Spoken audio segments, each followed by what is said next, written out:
have a really good program coming up. We're going to start off with Jeremy. This is a student's perspective of learning at McPherson College.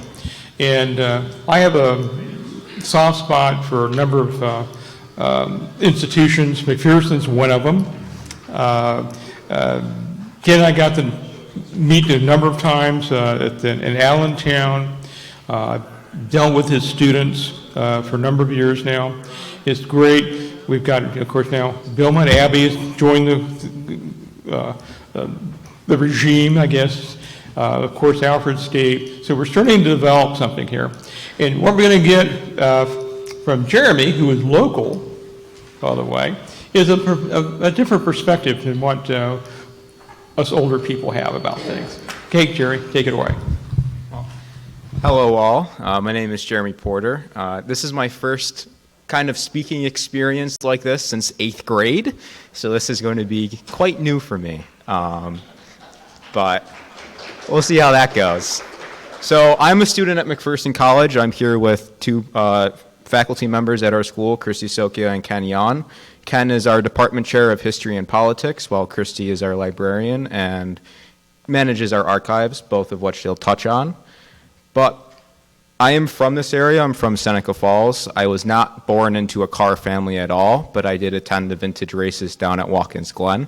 And that's sort of how I got started in this area. I love history first, and a combination of vintage motorsports and going fast and stuff like that is kind of what I fell in love with. McPherson College is a small liberal arts school in McPherson, Kansas. We have roughly 800 students, 160 of which are in our Automotive Restoration program.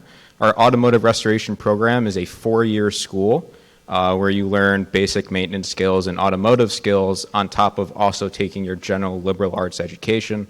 So you take communication, writing, your maths, your sciences, your history, and with all of that, you get a very unique educational experience. We have a very small campus, as you can expect from 800 students. The two major areas for automotive students on campus is number 20, Templeton. That is where all of our mechanical work is performed. We have our own collection of cars, roughly 85. They range from roughly 1876, 1877. We have a copy of the Mercedes Benz patent wagon, the first vehicle that was made, and we focus up until really 1973. Some vehicles that are part of our highlights is we have a Porsche 356, a couple Lincolns, a Mercedes Benz 300S, Model Ts, Model As, along those likes. And then the other major building is the Miller Library, which Christy will talk about more. That is where our archives and our automotive restoration library is located. But surprisingly, not really unsurprisingly, but we have a third space. Within urban planning and whatnot, third spaces are places outside of your work and home where socializing occurs, where you can meet new people. The Sheds is a warehouse-like building right across from Templeton that is not owned by the college, so it is not under college jurisdiction. So some shenanigans do get up. But students are able to implement what they learn in class, and they work on their own vehicles. Practically everyone has a project car out there. My own vehicle is a 1965 Pontiac GTO, but there's all types of vehicles there. And because we're all young and we want to go fast, there's a very strong culture of hot rodding there. Kids will soup up their Model A's and Model T's just like they were from the 1950s, using vintage speed parts, not using parts that were made new. There's a very strong focus on being period correct and looking up to and using companies and people's names like Moroso or Edelbrock, using pure 1970s, 1950s instead of recalculated made new parts. And a very strong focus, because we are a liberal arts school, we have a very strong financial backing, which we're very lucky to have because of our very unique program. There's lots of school support within the Automotive Restoration program. Ken was lucky enough to take a group of students to Europe this past winter on a Cars and Castles trip, where we visited collections such as the Schlumpf Museum, the Porsche collection, the Mercedes collection, and the Laumann Museum.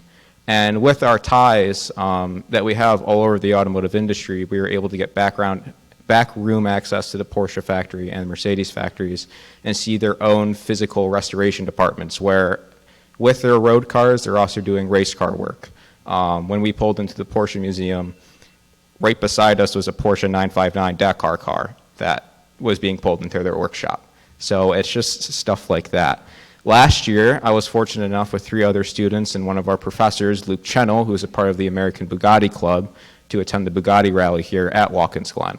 Every single year, students help create a rally manual, usually focused on the Bugatti Type 13 Brescia. And this past year, on this trip, you just get to be around race cars and physically learn the technologies. When I am looking at vintage cars like this, I am focusing on the technologies. Within the automotive tract at school, there are 5 different emphases. Technology, where you're physically working on the cars, history, communications, business and management, and automotive design. But just because you're in those 5 different tracks doesn't mean you can't do other things. I'm a technology major. I'm doing an independent study centered around Duesenberg blueprints, which I'll touch on momentarily. And I just approached members at the school and said, hey, I'm interested in about this history. Can I do this project? And they were very supportive of it. But on these sort of school trips, you get to physically see the technologies and parts that you're learning about in school while also talking to the owners and people who are more knowledgeable about it. So in this bottom photo there, the 3 students and a professor were looking at the front axle arrangement on a Type 35 Bugatti. Bugattis were very unique in their front axle arrangements and that their front suspension runs through the frame rails. And when you're assembling them, you have to be very, very precise to make sure they're located in the same, where they're supposed to be. Bill Milliken, with chassis 4906, the first thing he did when he bought Type 35 was lengthen the wheelbase by 4 inches, and he was having problems locating that front springs where they were supposed to be. And then that top photo on a Type 57, this car came out of France. It went to California in the 1960s. The owners, the Cleary families, the first thing he did was chop 18 inches out of the frame, put a Type 55 body onto it, and go racing. And the family still races it like that way today. But the clutch mechanism went out on it. And they were not going to race for the rest of the weekend. And this student and I'm on the left in the white. The other student's name is Matthew Croker. He now works at a shop in Colorado. He does rally work and preps for the Colorado Grand, which features race cars all across.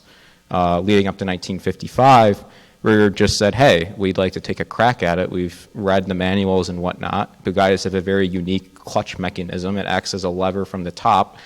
And the owner was like, sure, take a crack at it. And we were able to fix it in the hour and a half that we had before his next session. And it's still running. As he said, I saw him at Pebble Beach this last summer. Speaking of Pebble Beach, I got to go to Pebble Beach this past year. The school had restored a Mercedes Benz 300S Cabriolet. I was a part of that. There's a later photo of the car that you will see. But as a part of that, I got to attend Laguna Seca and see, again, race cars in action, owners driving them, pushing them to the limits, see a 312P, which there's 3 of in the world, chassis 0872, the only Berlinetta, being driven at 100% by a professional racing driver. It's things like those, seeing the technologies in the cars in person, which I like. But as a part of that, things break, which is not good. And blueprints, specifically older blueprints, are very important to keeping those cars going. So with that, I spent my 2022 summer at an internship in Wisconsin. Our school is very good with internships. We have a career fair in February. We usually have around 50 people come looking for interns, and then outside of that, there's always more people looking for interns. You can do mechanical work, museums, collections, auction houses. We had 2 former students roughly 6 or 7 years ago who helped finish the Shelby registry, documenting all those cars and the histories of them for the Shelby owners. There's alums that work in auction houses, writing auction houses descriptions, selling the cars, researching the cars, working with people like Marcel Massini, and just documenting everything there is to be documented, finding photos that don't exist, reaching out to archives like the IMRRC, working with them and whatnot. And it's really, really good. But I was out shopping Wisconsin, Motion Products. I am a Ferrari fan, and I was able to be around race cars and learn about them.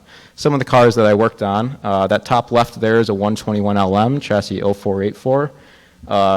It is a six-cylinder Ferrari. It's a 4.4-liter straight six. That car was owned by Tony Paravano out in California, and is the only one bodied like that. It has an increased radiator front opening, and a very interesting history. It was raced by Carroll Shelby and Phil Hill, and Tony Paravano disappeared in Mexico after being chased by the IRS. The bottom left there, that is a 250 GTO, a chassis 4153 GT. It finished fourth at Le Mans in 1963 and then won the Tour de France Auto in 1964, driven by Lucien Bianchi. That is the former most expensive car in the world, recently broken. But here I am as a 20-year-old, 3 weeks into my internship, working on a 250 GTO, learning about them, learning about the history of that specific car, learning about the history of the other 35 chassis, what sets them apart and whatnot. That 405 that's splattered on that hood there, that is a Mille Miglia winning car, chassis 0082. That is the 1951 winner. That car finished second in class at Pebble Beach not this past Pebble Beach 2023, but 2022. Some parts I made for that was a steering column lock to hold the steering wheel in place. I worked off 2 photos taken at the 1951 Mille Miglia, and that's all I had. No dimensions, no anything. So I had to make that out on a lathe and follow the correct curvatures and whatnot. And then that bottom car there, probably the most unhappy looking person to ever sit in a Formula One car, is me, sitting in a Ferrari 641, which competed in the 1990 season. That specific chassis is the chassis that Alain Prost drove in the 1990 Suzuka GP, where famously Senna may or may not have crashed into him on purpose, and is up to interpretation and depending on who you ask. But an engine was rebuilt for that. It's a 60 valve, 5 valve per head, 3.5 liter V12, and 2 weeks into my internship, I was shown how to disconnect the drivetrain, the engine and gearbox from the tub, and perform a camshaft inspection, and I did that by myself. Very much thrown into the depths of it. But what I'm here mostly to talk about is an archival project that I'm partaking in. Roughly 20 years ago, Augie Duesenberg's grandson donated 106 blueprints to our school, and since then they've been sitting in 2 drawers. These Duesenberg blueprints were taken by Augie when the Cord bought Duesenberg from the 2 brothers. Augie wanted nothing to do with the road cars anymore. Fred stayed on and helped with the development of the J's, but Augie just wanted to do racing, as mostly everyone does.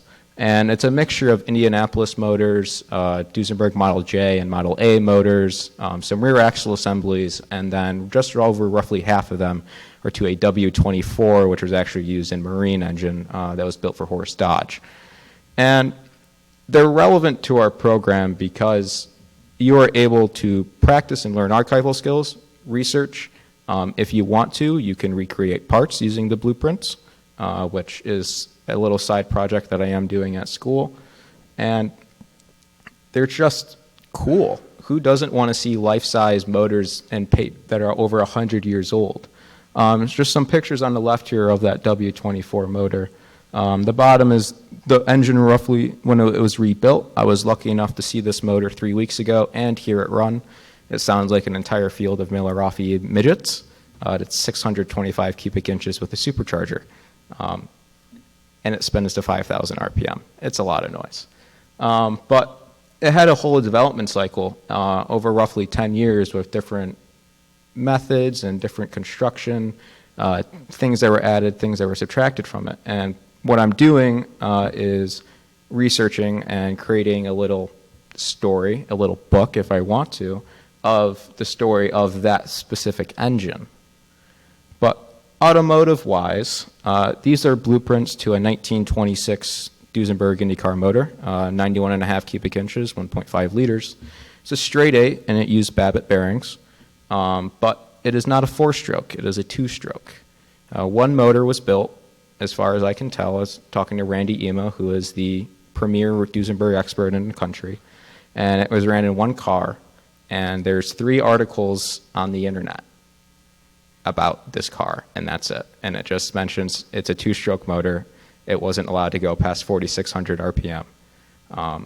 This motor no longer exists anymore, but we have the crankcase, the cylinder heads, the camshaft profiles, the camshaft profile charts with flow rates that they were able to see, trying out to see how much power they could get out of it. And they're all in good condition, and there's nothing really written about this, and you can see the technical differences from a 4-stroke motor. So like in our engines class, when you're teaching about 4 strokes and 2 strokes, you could go and look at a physical blueprint that shows the different construction methods and help you envision in your brain what your professor is talking about. And then marine-wise, I was 3 weeks ago, as I mentioned, I was able to see parts and the boat and the engine. And that is a timing cover chain for the motor. It's all dual overhead cams, 6 camshafts. It's a little bit of a pain to time. But the owners of the boat still have some original parts, and they were kind enough to show me. So I grabbed some photos of those parts, and it was cool to see, because I have photos on my phone right now, just on my phone. We have not digitized them quite yet. Next Monday is when we're actually going to start the digitization process, hopefully. We'll be properly archiving them and creating a true archive with them. They'll be scanned at 600 dpi, and we hope to make them digitally available for people to learn about. But it was just cool for me to see that these physical parts were made from those blueprints right there. And those blueprints exist in one other place, and that's out in California in a private collection that isn't shown. I'm a firm believer that these things need to be shown and need to be shared for people to learn about. It's the same thing with racing cars. I think that they should be driven. I don't think that they should sit in a collection.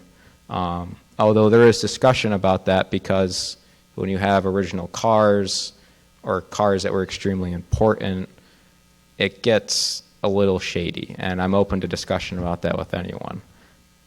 But it's a cool project that I wanted to talk about, because there is a younger generation that's interested in this, and McPherson is a great way to get into this world and whatnot. We have contacts all over, and it's not just physically working on the cars, because it's the story of the people that designed them, the people who worked on them, the people who drove them, the people who owned them later on in life. The family that owns that boat now, he bought the engine in the early 90s and wanted to build a land speed car. And once he found out it was for a boat, he was like, okay, we're going to recreate that boat and recreate that hull, because it's something that is important to the marine racing world.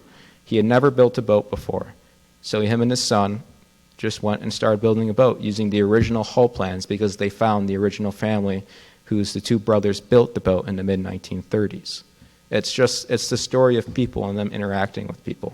And I think just using those blueprints, using a car, it's a medium to do that, because it's about the people that makes me love this industry, not the cars themselves, although they are great. So thank you. I'm free to answer any questions about the program, about the projects, about anything. First thing, right off the bat, I hope you're coming back next year and take my job. Fantastic, absolutely fantastic. I've already gotten a bunch of comments texted to me. Yeah, you hit it out of the ballpark, really. You had a question over here. Hang on.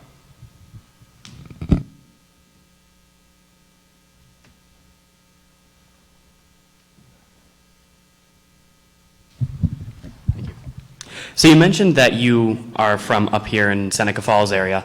How is the move going from up here down to Kansas and the completely different area, opposite side of the Mississippi? Not very fun. I grew up on a lake. Not having any bodies of water near me has been quite a change. No hills or anything like that. Mm-hmm. But I've grown to appreciate it. It's its own unique place, its own unique culture. And even though we're a small school, there's a very strong sense of camaraderie. And within the automobile industry, restorations, auctions, and stuff like that, you say you're from McPherson College, and it opens up doors just all over the world. You can walk into the Mercedes Benz Classic Center in California and say, I'm from McPherson College, could you show me around? And you'd be let in because the president of that is on our board at our school, and the vice president is an alumni of our college. So it just opens up an entire world. It's great. Thank you. Anybody else? That was easy.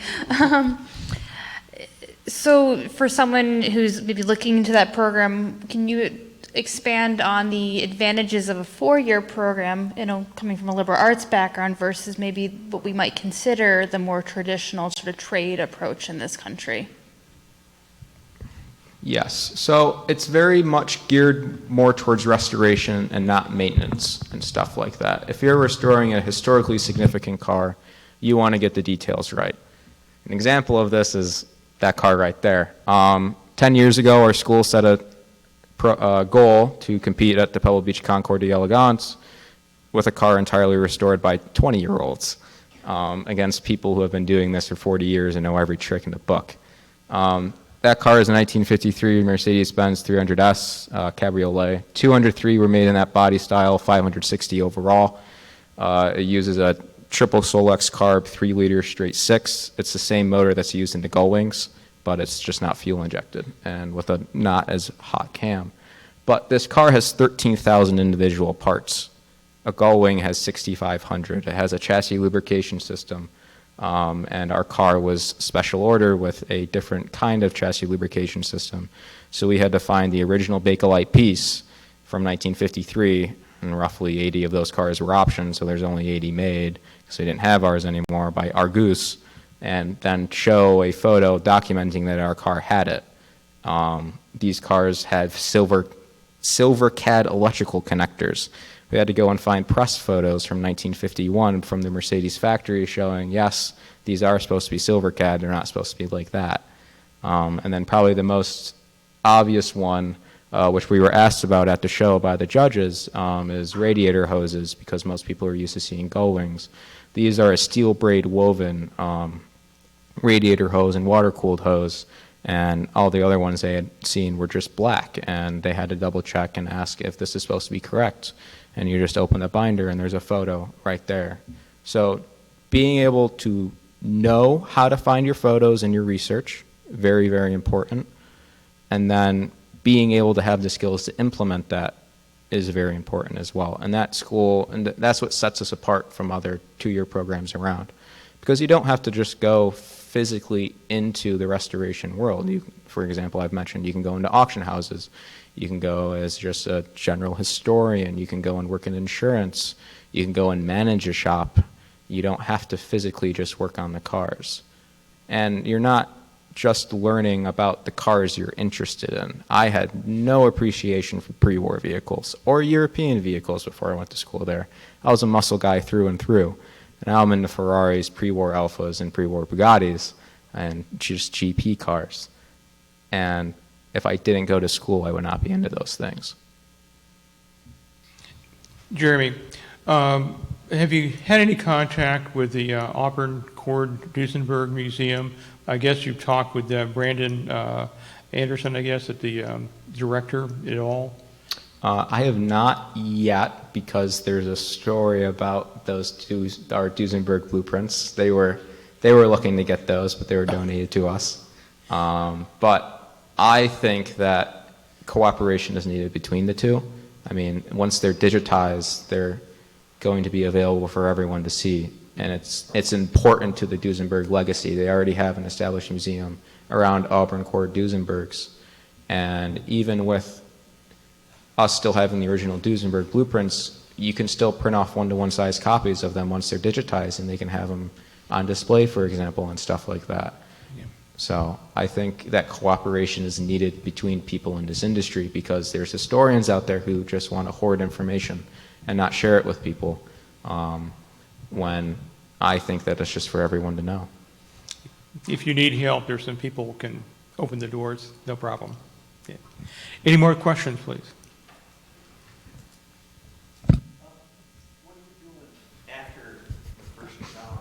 No idea.